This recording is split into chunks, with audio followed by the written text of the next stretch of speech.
Depression येऊ नये म्हणून काय टाळावं हे जाणून घेणंही खूप गरजेचं आहे. कारण अनेक वेळा आपण नकळत अशा सवयी किंवा विचार स्वीकारतो ज्यामुळे मनावर ताण, चिंता आणि नकारात्मक ऊर्जा वाढते.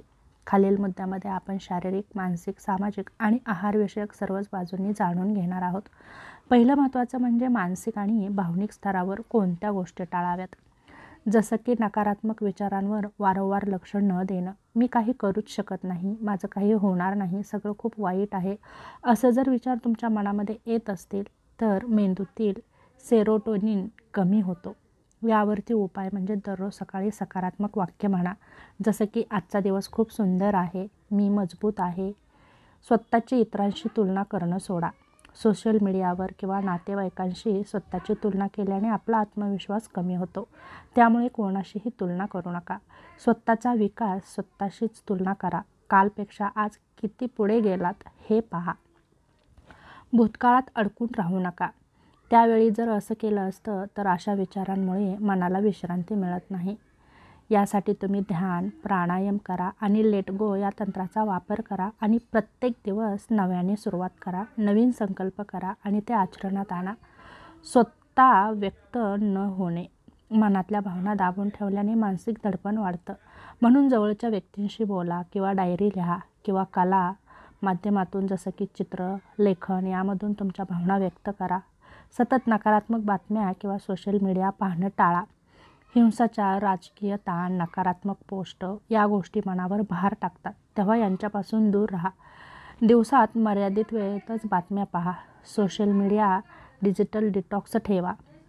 त्याचप्रमाणे शारीरिक आणि जीवनशैलीविषयकही काही गोष्टी टाळणं गरजेचं आहे. जसं की व्यायामाचा अभाव. शरीर हललं नाही तर एंडॉर्फिन्स तयार होत नाहीत. त्यासाठी रोज 30 मिनिटे चाला, योगासने, प्राणायाम करा किंवा नृत्य करा. झोपेचा ताळमेळ बिघडणं, जसं की उशिरा झोपणं, मोबाईल वापरून झोपेत अडथळा आणणं हे डिप्रेशनचं मोठं कारण आहे. त्यासाठी रोज एकाच वेळी झोपा आणि उठण्याचीही एकच वेळ ठेवा. झोपण्यापूर्वी मोबाईल बाजूला ठेवा. कामाचा अतिताण घेऊ नका. काम, घर, जबाबदाऱ्या यांच्या ताणात स्वतःसाठी वेळ न काढणं. यासाठी दिवसातून काही वेळ स्वतःसाठी नक्की ठेवा. त्यासाठी तुम्ही वाचन, ध्यान, बागकाम किंवा संगीत ऐकू शकता. जसं की एकटं राहण्याची सवय. सतत एकटं राहिल्यानेही मन नकारात्मक दिशेला वळतं. यासाठी मित्र, नातेवाईक, गट, सेवाकार्य यामध्ये सहभागी व्हा. आहार आणि आरोग्यविषयक टाळावयाच्या सवयी, जसं की जंक फूड, फास्ट फूड, साखरयुक्त पदार्थ शक्यतो टाळा. पिझ्झा, कोल्ड्रिंक्स, तळलेले पदार्थ मेंदूतील रासायनिक संतुलन बिघडवतात. यावरती उपाय म्हणजे संपूर्ण धान्य, भाज्या, फळे, बदाम, बी आणि दही यांचा समावेश तुमच्या आहारामध्ये करा. जास्त कॉफीन किंवा मद्य सेवन करू नका. जास्त कॉफी, चहा किंवा दारू घेतल्यामुळे झोप आणि मेंदूतील न्यूरोट्रान्समीटरवर परिणाम होतो. यासाठी दररोज 3 ते 4 कप चहा न पिता 1 ते 2 कपच प्या. भूक न लागली तर जेवण टाळणं. शरीरात ग्लुकोज कमी झाल्यावर मूड अचानक खालावतो.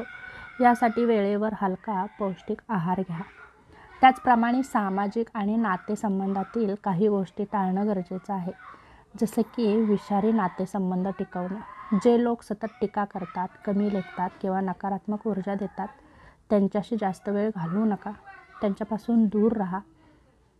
त्याचप्रमाणे स्वतःला दोष देणं. प्रत्येक चुकीसाठी स्वतःला जबाबदार ठरवू नका. यामुळे आपला आत्मविश्वास कमी होतो आणि आपण काहीच करू शकत नाही अशी भावना आपल्या मनामध्ये राहते.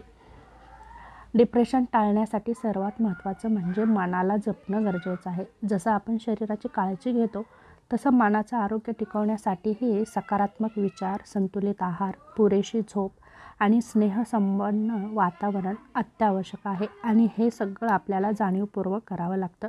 जर तुम्ही मनाच्या आरोग्याकडे लक्ष दिलं नाही तर डिप्रेशन तुमच्यावर हवी होतो आणि तो रोग तुम्हाला नक्कीच जडू शकतो. यासाठी मनाचं आरोग्य राखणं खूप गरजेचं आहे. यासाठी सकारात्मक विचार जाणीवपूर्वक करणं गरजेचं आहे आणि नकारात्मक विचार कटाक्षानं टाळणं गरजेचं आहे. त्याचप्रमाणे सामाजिक संबंध मैत्रीपूर्ण असणंही खूप गरजेचं आहे. आणि दुसरं महत्त्वाचं म्हणजे तुमच्या मनातील सुख दुःखाच्या भावना बोलून दाखवणं. अतिशय महत्त्वाचं आहे. यासारख्या टिप्स जर तुम्ही फॉलो केल्या तर नक्कीच डिप्रेशनसारख्या आजारापासून तुम्ही नक्कीच दूर राहू शकता आणि स्वतःचा बचाव नक्कीच करू शकता.